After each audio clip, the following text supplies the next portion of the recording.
Everything stops until I find out who killed him.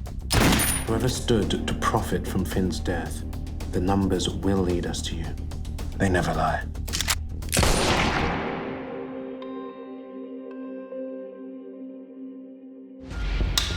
Action. It's all right! It's no more chaos! When you hear the title Gangs of London, you might imagine that it's either a period piece or that it might be about gang violence that you hear about in the news. But actually, what it's about is the corruption and big business interests that dominate London.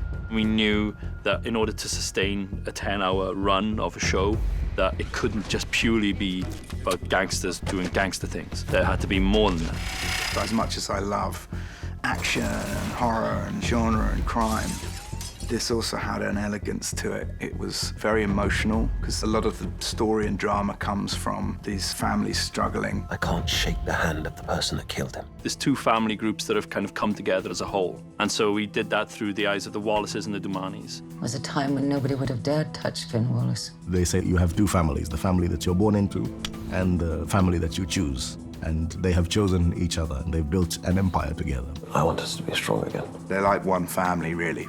Nothing can break them. And they become incredibly successful in a criminal underworld and have a business washing money. And they become this kind of hub to all the gangsters internationally. We're your business partners. You're my customers. The Wallaces and the Dumani are the enablers. They can provide protection, they can provide scale, they can provide all kinds of services that will allow those gangs to flourish. The system works as long as you comply. I think with the Wallace family, it's about making sure they stay alive.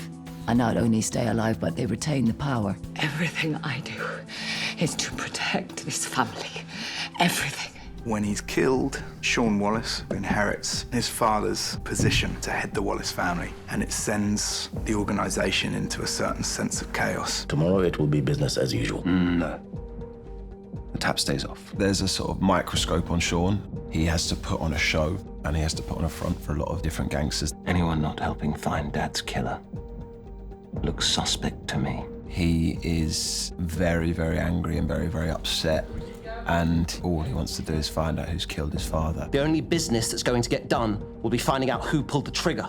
And don't think I won't watch all of you starve. Alex Dumani, son of Ed Dumani, and very intrinsically linked to Sean Wallace, Finn Wallace of Wallace Organisation. And over the course of the series, various challenges kind of throw themselves up, which pit Alex and Sean against each other. You coming or what? I have to protect the business. And Alex is kind of the brains behind the organisation. So each and every one of your deals, every detail that Finn carried in his head, I have in mind. Ed feels proud of him and pushes him forward and really sees him as a kind of statesman in the future and wants to enable that. There are lots of people here excited to meet you. Ed and Alex don't trust Sean with information because Sean is a hothead. Sean is a loose cannon, quite literally. Work with me, Sean, and I promise you I will give you everything. Ed Dumani is basically the hand of the king. He is the right-hand man to Finn Wallace. The Wallace Organization will do what is right for us. Ed knows where all the bodies are buried. He gets to fire cool guns. Everybody's terrified of him.